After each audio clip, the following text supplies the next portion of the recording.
നമസ്കാരം. ഞാൻ മൊയ്തീൻ ഷാ വിഷനിലേക്ക് എല്ലാവർക്കും സ്വാഗതം. ബഹുമാന്യരെ, വർഷങ്ങൾക്ക് മുൻപ് ലോകത്ത് ഡയോജനീസ് എന്നൊരു മഹാൻ ഒരു മനുഷ്യനെ കാണുന്നതിന് വേണ്ടി പകല് കത്തുന്ന വെളുക്കുമായി യാത്ര ചെയ്തു. വലിയ സംഭവം നിങ്ങൾക്കറിയാം. ഇന്ന് മൊയ്തീൻ ഷാ പറയുന്നു. അതുപോലെ മൊയ്തീൻ ഷായും അധികം താമസിക്കാതെ ഒരു വെളുക്കായിട്ട് എറണാകുളം പട്ടണത്തിൽ നടക്കേണ്ടി വരും. എന്തുകൊണ്ടെന്ന് അറിയുമോ? ഇന്ന് കേട്ടോളൂ, ചുരുക്കി പറയാം. ഭൂമി ഉണ്ടായിട്ട് കോടാനുകോടി വർഷമായി, അതിൽ മനുഷ്യവാസം ഉണ്ടായിട്ട് കോടാനുകോടി വർഷമായി.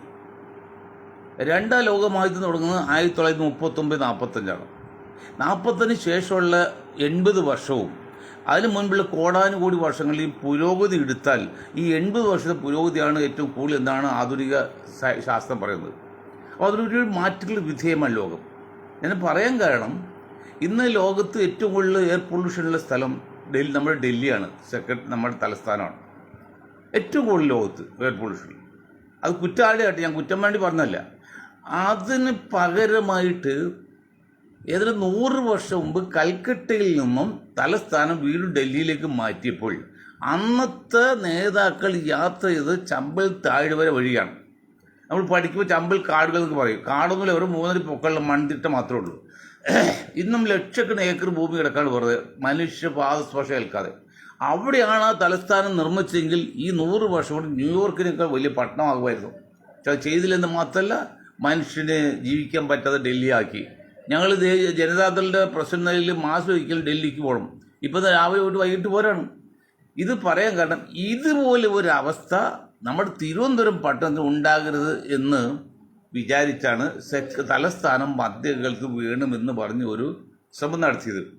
അത് ചില സാങ്കേതിക തടസ്സം ഉണ്ടെന്ന് പറഞ്ഞതിൻ്റെ പേരിൽ നമ്മളത് സെക്രട്ടേറിയറ്റ് അനക്സ് ആക്കി ചുരുക്കി. തലസ്ഥാനം ട്രിവാൻഡ്രം നിലനിർത്തിക്കൊണ്ട് തന്നെ. അപ്പോൾ തലസ്ഥാനം മാറ്റുക എന്നുള്ളതല്ല നമ്മുടെ ലക്ഷ്യം. നമ്മുടെ ലക്ഷ്യം സെക്രട്ടേറിയറ്റ് പ്രവർത്തനങ്ങൾ കൂടുതൽ മനുഷ്യർക്ക് എളുപ്പത്തിൽ കിട്ടുന്നില്ല. അങ്ങനെ ശ്രമിച്ച പരമായിട്ടാണ് ഏതാണ്ട് ചില സാധ്യത സെക്രട്ടേറിയറ്റ് അനക്സ് മാറ്റാനുള്ള ചില സാധ്യത കാണുന്നുണ്ട്. അത് തന്നെയല്ല, ഞങ്ങൾ സംസാരിച്ചിരുന്ന മനസ്സിലായത് അവിടെയുള്ള തൊഴിലാളികൾ, ഉദ്യോഗസ്ഥന്മാർ അസോസിയേഷനിലെല്ലാം താല്പര്യമുണ്ട്. എൻ്റെ പകുതിയിലധികം പേരും മലബാർ ഭാഗത്താണല്ലോ. അപ്പോൾ അവർക്കെല്ലാം താല്പര്യമുണ്ട്, കാര്യം വേഗം നടക്കും. അതിന് വേണ്ടി ചില ഫ്ലെക്സുകളൊക്കെ 1000 രൂപ ചിലവുള്ള ഒരു ഫ്ലെക്സ്, അല്ലാതെ വെറും പോസ്റ്റ് വെച്ച് ആരും ശ്രദ്ധിക്കണം. പക്ഷേ ഇന്ന് വൈറ്റിലെ ഭാഗത്ത് നോക്കിയപ്പോൾ അവിടുത്തെ ഫ്ലെക്സ് ആരോ കുബുദ്ധികൾ എടുത്തു കളഞ്ഞു. അപ്പോൾ ചിലർ പറയുന്നത് അങ്കമാലിയിൽ തുടങ്ങിയാൽ അത് ക്രിസ്ത്യാനികൾക്കാണ്, എടപ്പാളിൽ തുടങ്ങാതെ മുസ്ലിങ്ങൾക്കാണ്, മലബാറിലേക്ക് മാറിയാലും മുസ്ലിങ്ങൾക്കാണ്, തിരുവനന്തപുരത്ത് ഹിന്ദുക്കൾക്കാണ്. എന്തായി പറയുക? ഞാൻ ഹിന്ദു അല്ല, മുസ്ലിമല്ല, ക്രിസ്ത്യാനി ഒന്നുമില്ല, ഒരു മനുഷ്യനാണ്. എനിക്കൊരു വിശ്വാസമുണ്ട്, അത് ഇസ്ലാം വിശ്വാസമാണ്. അത് എന്നെ മാത്രം ഡിപ്പെൻഡ് ചെയ്യുന്ന സ്വകാര്യമാണത്, അത് പബ്ലിക്കിനൊന്നുമില്ലല്ല. ആ മൊയ്തീൻ ഷാ കൂടെ ഇങ്ങനെയൊക്കെ ചിന്തിച്ചാൽ എന്ത് പറയാനാ? ഞാനിവിടെ ക്രിസ്ത്യാനി നന്നാകാൻ വേണ്ടിയല്ല, മുസ്ലിം നന്നാകാൻ വേണ്ടിയല്ല, ഹിന്ദു നന്നാകാൻ വേണ്ടിയല്ല, മനുഷ്യൻ നന്നാകാൻ വേണ്ടിയാണ്, മാനവകുലം. എന്നിട്ട് ഇങ്ങനെ ചിന്തിക്കുന്ന ഈ മനുഷ്യരുടെ ഇടയിൽ ജീവിക്കാൻ നല്ലത് ദൈവമേ, പടച്ചവനെ, അള്ളാഹുവേ, എത്രയും പെട്ടെന്ന് ഈ ഭൂമുഖത്ത് നിന്ന് തിരിച്ചു വിളിക്കാമെന്ന് ഞാൻ വിചാരിക്കുന്നത്. അത്ര മനുഷ്യൻ സങ്കുചിതമായി, അത്ര കണ്ട് മോശമായി മനുഷ്യൻ മനോഹരം, എത്രയോ നല്ല പദം മനസ്സിൽ തട്ടിപ്പൊട്ട് പറഞ്ഞു മാക്സിം ഗോർക്കി വർഷങ്ങൾ പറഞ്ഞാണ് മനുഷ്യൻ എന്ന വാക്ക് എത്ര സുന്ദരമാണ്, എത്ര മനോഹരമാണ്, പക്ഷെ അവരുടെ മനസ്സ് തട്ടിപ്പോളൂ എന്ന് പറഞ്ഞ പോലെയാണ് മനുഷ്യൻ. ഇത്ര അതമ്പതിച്ചു പോയോ? ജാതിയുടെയും മതത്തിനെയും വർഗത്തിനെയും പേരിൽ ഒരു മനുഷ്യരെ കാണാൻ ഞാൻ കൊതിക്കുകയാണ്. സത്യം പറഞ്ഞാൽ ജാതിക്കും മതത്തിനും രാഷ്ട്രീയത്തിനും അതീതമായിട്ട് നീതിക്ക് വേണ്ടി പ്രവർത്തിക്കുന്ന ഒരാളെങ്കിലും കണ്ടുപിടിക്കണമെന്ന ആഗ്രഹത്തിൽ നിൽക്കാണ്, നടക്കുന്നില്ല. ഇത്ര കണ്ട് മനുഷ്യ സമൂഹം വളരെ മോശമായിപ്പോയി. ഉദാഹരണമായി ഇപ്പം ഭരിക്കുന്ന ഇടതുപക്ഷ ഗവൺമെൻറ്. കുംഭമേള, കേരളത്തിൽ കുംഭമേളയാണ് നീളം നദിയുടെ തീരത്ത് നടക്കുന്നത്. അവിടെ ഒരു പരിപാടി 18 തുടങ്ങിയിട്ട് എന്ന് 2 ആഴ്ച നടത്താണ്.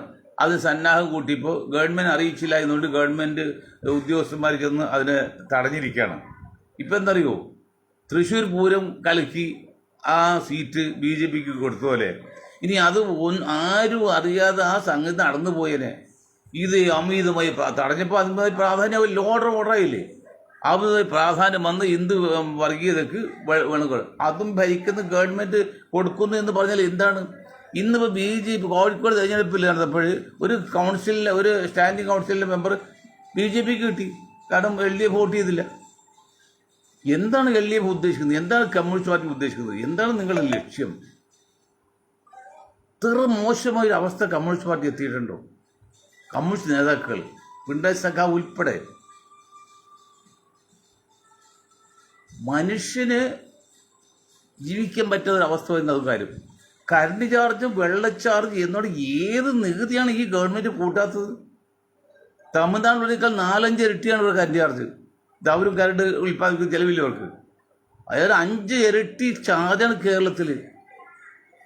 എല്ലാത്തിനും എന്ത് കമ്മ്യൂണിസ്റ്റ് പാർട്ടി ഭരണം വന്നിട്ട് ഇപ്പോൾ ഇലക്ഷൻ കഴിഞ്ഞ ഉടനെ പലതും നികുതി കൂട്ടി തുടങ്ങി. അവർക്ക് അവർ ഗ്രൂപ്പിനും പണം ഉണ്ടാക്കുക എന്നല്ലാതെ വേറെ സമൂഹത്തിലെ കാര്യം ചിന്തിക്കുന്നില്ല. ഇതാണ് BJP ചെയ്തത്. രണ്ടും ഒരേ തൂവൽ പക്ഷികൾ പോലെ. നിങ്ങൾ എന്ത് തെറ്റിയിട്ടും കമ്മ്യൂണിസ്റ്റ് പാർട്ടി ഓഫീസ് കയറി ചെന്നാൽ പ്രശ്നം തീർന്നു. നിങ്ങൾ എന്ത് തെറ്റിയിട്ടും BJP ഓഫീസ് കയറി ചെന്നാൽ പ്രശ്നം തീർന്നു. എത്ര വലിയ കള്ളക്കടത്ത് വെച്ചടിച്ചാലും നിങ്ങൾ രക്ഷപ്പെടും. അതാണ് പറഞ്ഞാൽ മമതാ ബാനർജിയുടെ സെക്രട്ടറി പോയപ്പോൾ പിന്നെ കേസിലില്ലോ. അത് എത്ര കേസുകൾ ഗവൺമെൻറ് പിൻവലിച്ചു, എത്ര കേസ് കുടുക്കി. എന്താ ഇങ്ങനെ പോകുന്നത്? ഭാരതത്തിന് അല്ലെങ്കിൽ ആർഷ ഭാരതം എന്ന് പറഞ്ഞ ഒരു ഋഷിമാരുടെ സംസ്കാരമൊക്കെ ഉണ്ടല്ലോ, ആ സംസ്കാരം ഇങ്ങനെയാണോ? ഇപ്പോൾ കേട്ടോ ശബരിമലയിൽ നടന്ന അഴിമതി പറയുമ്പോഴേ മനുഷ്യവർഗത്തിൽപ്പെട്ടവർക്ക് ചെയ്യാൻ പറ്റിയാണോ?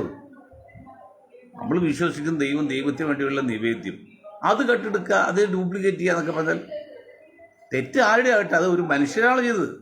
കമ്മ്യൂണിസ്റ്റ് ആയാലും കോൺഗ്രസ് ആയാലും BJP ആയാലും അല്ലെങ്കിൽ പോറ്റി കയറ്റിയാണെങ്കിലും അവരും മനുഷ്യവർഗത്തിൽപ്പെട്ടാണല്ലോ. അപ്പോൾ ഇവരൊക്കെ മനുഷ്യവർഗം എന്ന് പറയാൻ പറ്റുമോ?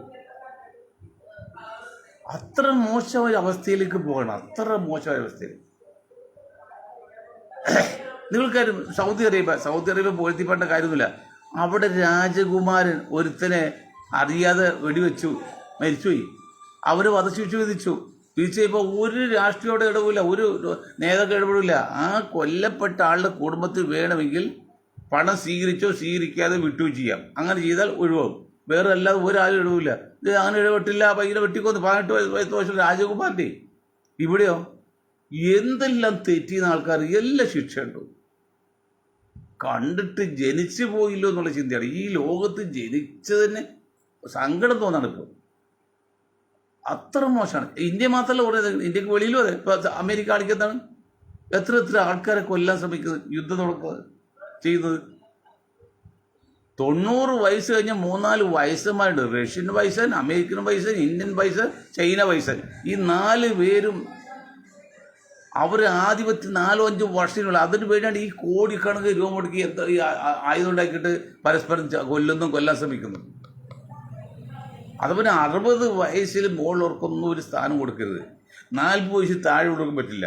40-60 അടുക്കുള്ള വയസ്സുകാർക്കേ ഈ പരിപാടി പറ്റുള്ളൂ.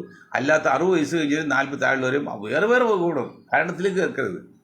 40 അവർ പക്വതയാവുള്ളൂ. 60 കഴിഞ്ഞാൽ അവർ പക്വത തീരാൻ പോകണം. ഈ ട്രംപൊക്കെ എന്താ ധരിക്കുന്നത്? എത്ര കാലമുണ്ടോ ട്രംപൊക്കെ ഈ ലോകത്ത്? പുട്ടിന് എത്ര കാലമുണ്ട്? ചൈനയുടെ ചിക്കാഗോ എത്രയുണ്ട്? മോഡിജി എത്രയുണ്ട്? സമാധാനം വല്ലതും ശ്രമിക്കണ്ടോ? അക്രമവാസനയല്ലാതെ. മനുഷ്യന് ജനിച്ചു പോയത് മണ്ടത്തരായിട്ട് തോന്നാണ്. ജനിച്ചതിൽ സങ്കടം തോന്നപ്പോൾ ഞാനൊരു മനുഷ്യനെ കാണാൻ വേണ്ടിയാണല്ല. ഞാൻ ഹിന്ദു നോക്കിയോ മുസ്ലിം നോക്കിയോ ക്രിസ്ത്യൻ നോക്കിയല്ല. ആ തലസ്ഥാനം മാറ്റി സെക്രട്ടേറിയറ്റ് അനുസരിച്ച് മാറിക്കഴിഞ്ഞാൽ അവിടെ കിട്ടുന്ന ആ പ്രവർത്തനം വളരെ പെട്ടെന്ന് കിട്ടും. അവിടെ തിരക്ക് കുറയും. ഇപ്പോൾ ഞാൻ ഒരു കാര്യത്തിന് വേണ്ടി ചെന്നപ്പോൾ അവിടെ വരുന്ന ഉദ്യോഗസ്ഥർ പറഞ്ഞു 10 ലക്ഷം മറ്റേ അപേക്ഷ എടുക്കുകയാണ് ഈ ഭൂമി തരം മാറ്റാൻ വേണ്ടി. ആരും നോക്കും 10 ലക്ഷമൊക്കെ. ആരിൽ ചെന്ന് പ്രത്യേകം കണ്ടു കഴിഞ്ഞാൽ ആ പൈൽ കുത്തിപ്പൊക്കി എടുക്കും. അതൊക്കെ ഒന്ന് മാറി എല്ലാവർക്കും നീതി ലഭിക്കാൻ വേണ്ടിയാണ് എന്നെ നമ്മൾ ശ്രമിക്കുന്നത്. നമ്മൾ അധ്വാനിച്ചിട്ടാക്കുന്ന പൈസയിൽ നല്ല ശതമാനം ചിലവാക്കാണ്. ചിലർ ചിലർ സഹായിക്കുന്നില്ലെന്ന് ഞാൻ പറഞ്ഞില്ല. ചിലർ വിളിച്ച് ചില സഹായിച്ച അത് ചെറിയ സഹായമേ അത് നമ്മൾ അധ്വാനിക്കുന്ന പൈസയാണ് അധികം വെളുക്കുന്നത്. എന്തിനു വേണ്ടി? സ്കോച്ച് വിസ്കിയും അണ്ടിപ്പരും കഴിച്ച് ബാറിലിരിക്കേണ്ട പ്രായമാണ് എനിക്ക്. അവിടെ ഞാനാണ് അതൊക്കെ മാറ്റി വെച്ച്, ഞാൻ പണ്ട് കുടിച്ചില്ല ഇപ്പോഴും കുടിച്ചില്ല, എനിക്ക് കുടിക്കുകയില്ല ഒരിക്കലും മാറ്റി നമ്മൾ ഇത് ചെയ്യുന്നത്. 77 വയസ്സ് കഴിഞ്ഞാൽ നമ്മൾ രാവിലെ 5 മണിക്ക് എഴുന്നേറ്റ് 11 മണിയിൽ പ്രവർത്തിക്കുന്നുണ്ട്. അത് ഇരുന്ന് പോയി കിടന്നു. അതുകൊണ്ടാണ് ഇരിക്കാതിരിക്കാൻ വേണ്ടിയാണ് ഇപ്പോൾ പ്രവർത്തിച്ചുകൊണ്ടിരിക്കുന്നത്. എൻ്റെ കൂടെ പഠിച്ചവരെല്ലാം പല ഭൂമത്ത് പോയി ചെല്ലും കിടപ്പിലായി. ഞാൻ കഴിഞ്ഞ ഒരു ഞായറാഴ്ച 3-4 പേരെ കണ്ടു, എല്ലാം കിടപ്പിലേക്ക് 70 വയസ്സേ ആയിട്ടുള്ളൂ. അപ്പം ഇങ്ങനെ നിൽക്കുമ്പോൾ എന്താണ് മനുഷ്യനെ പറ്റിയ അപകടം? മനുഷ്യൻ എന്താണ് മനസ്സ് ഇത്ര മരവിച്ചു പോകുന്നു? ജാതിയും മതവും ചിന്തയും കയറ്റി കമ്മ്യൂണിസ്റ്റ് പാർട്ടി പോലും വർഗീയത പ്രോത്സാഹിപ്പിക്കുന്നു. BJP പിന്നെ ജന്മന സംഘപരിവാർ വർഗീയതയുടെ മേലാണ് നിൽക്കുന്നത്. കോൺഗ്രസും അത്ര വ്യത്യസ്തമൊന്നുമില്ല. കമ്മ്യൂണിസ്റ്റ് പാർട്ടി കുറച്ച് വ്യത്യസ്തമായിരുന്നു. ഞങ്ങൾ ഹിന്ദു രക്തമല്ല, മുസ്ലിം രക്തമല്ല, ക്രിസ്ത്യൻ രക്തമല്ല എന്ന് പറഞ്ഞ കമ്മ്യൂണിസ്റ്റ് പാർട്ടി ഇന്നിപ്പോൾ ഹിന്ദു രക്തത്തിന് പുറമാണ്. അവർ നാശത്തിൻ്റെ അവസാനമാണ്. ഐഷ പോയിട്ട് പോയതിനെ കുറിച്ച് പറഞ്ഞു. അങ്ങനെ എത്ര പോയിട്ടുകാർ ഇങ്ങോട്ട് വന്നിട്ടുണ്ട്, കമ്മ്യൂണിസ്റ്റിലേക്ക് വന്നിട്ടുണ്ട്. അതൊന്നും ആരും പുണ്യാളൊന്നും പറയണ്ട. ഐഷ പോയിട്ട് നല്ലതെന്നോ ചീത്തയെന്ന് പറയേണ്ട കാര്യമില്ല. അതൊക്കെ സാഹചര്യമാണ്. എത്ര ആൾക്കാർ ഇപ്പോൾ കമ്മ്യൂണിസ്റ്റ് പാർട്ടിയിൽ നിന്ന് BJPയിൽ പോയേക്കും. ചില കോൺഗ്രസ്സുകാർ കമ്മ്യൂണിസ്റ്റ് പാർട്ടി വന്നിട്ടുണ്ടല്ലോ. ഒരു കമ്മ്യൂണിസ്റ്റ് പാർട്ടി കോൺഗ്രസ് ബന്ധപ്പെടുക്കും എന്തെല്ലാം കൂലി എഴുത്തുകാർ പറയുന്നത്. നിങ്ങൾക്കറിയില്ല കമ്മ്യൂണിസ്റ്റ് പാർട്ടി തകർന്നാലുള്ള കുഴപ്പം എന്താന്ന്. നിങ്ങൾക്ക് ഒരു ചിന്തയില്ല. നിങ്ങൾക്കൊക്കെ ആ സങ്കുചിത ചിന്താഗതി വെച്ചുള്ള ആലോചന മാത്രമേ ഉള്ളൂ. കമ്മ്യൂണിസ്റ്റ് നഗരം പാടില്ലാത്തതാണ്. നീതിക്ക് വേണ്ടി പ്രവർത്തിക്കേണ്ട പല കക്ഷികളിൽ അല്ല പല വിഭാഗങ്ങൾ, ഒരു വിഭാഗം കമ്മ്യൂണിസ്റ്റ് പാർട്ടി അവരെല്ലാം അർത്ഥശൂന്യമായി പോയില്ലേ. ബാലനൊക്കെ പറയുന്നത് എത്ര അർത്ഥശൂന്യമായിട്ടാണ്.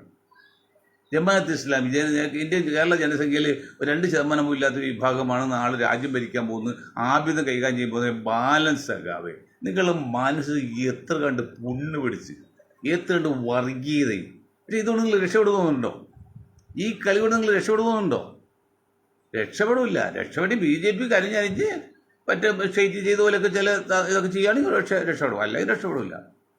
അത്ര കണ്ട് മോശമായി കമ്മ്യൂണിസ്റ്റ് പാർട്ടി പോലും, വളരെ മോശം. നിങ്ങൾ ഒരു കാര്യം മനസ്സിലാക്കണം. സൗദി അറേബ്യയിൽ നാസർ അൽ വിദ എന്ന് പറഞ്ഞ ആളെ 142 വയസ്സ് മരിച്ച്, 134 കുടുംബങ്ങളുണ്ട്. എല്ലാം കൂടി 110 വയസ്സ് കല്യാണം കഴിച്ചിട്ട് അതിൽ കുട്ടിയുണ്ട്. നമ്മൾ അറിഞ്ഞോ മരിച്ച പറയുന്നത് 142 വയസ്സ് ജീവിച്ച ആളാണ്. അതുപോലെ അവരൊക്കെ ജീവിതത്തിൻ്റെ കാരണം എന്താണ് അവരുടെ ജീവിത രീതി?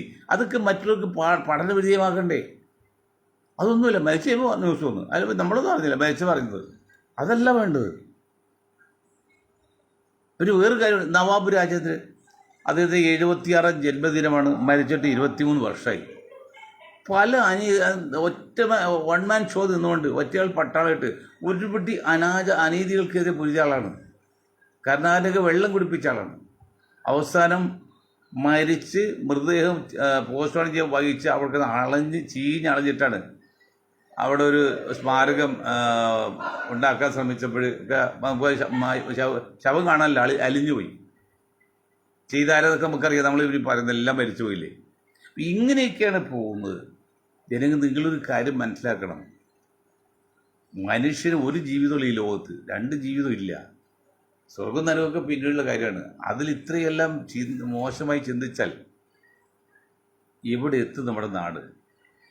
നമ്മൾ ധരിക്കുന്നതിനേക്കാൾ കൂടുതൽ ആഴത്തിൽ ജാതീയത കലർന്നിട്ട് വർഗീയ ജ്വരം നിൽക്കാണ്. ഇതൊക്കെ പൊട്ടിത്തെറിക്കുമ്പോഴല്ലോ ആ മനസ്സിലുള്ള മുഴുവൻ പുറത്തു വരും. അതുവരെ പിടിച്ചു നിൽക്കും. ഒരു ദിവസം പൊട്ടിത്തെറിക്കുമ്പോൾ ആർക്കും വിചാരിച്ച് നടത്താൻ പറ്റില്ല. അതിൽ എത്രയെല്ലാം നിരപരാധികൾ ജീവൻ കൊടേണ്ടി വരും. അപരാധികൾ മാത്രമല്ല, അധികം പേര് നിരപരാധികളാണ്. പുൽപ്പള്ളി വെടിവയ്പ്പിൽ വർഗീസ് വെടിയേറ്റ് മരിച്ചു.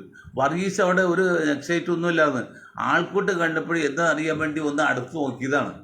എത്തി നോക്കിയ ഇതേ വെടി വന്ന് മരിച്ചു. കാരണം കുറ്റം ചെയ്തവരൊക്കെ രക്ഷപ്പെടാൻ മാറിയത്, ഇയാൾ മാറില്ല, യാത്രക്കാരല്ലേ. അതുപോലെ നിരപരാധികളും ശിക്ഷിക്കപ്പെടുന്നത്.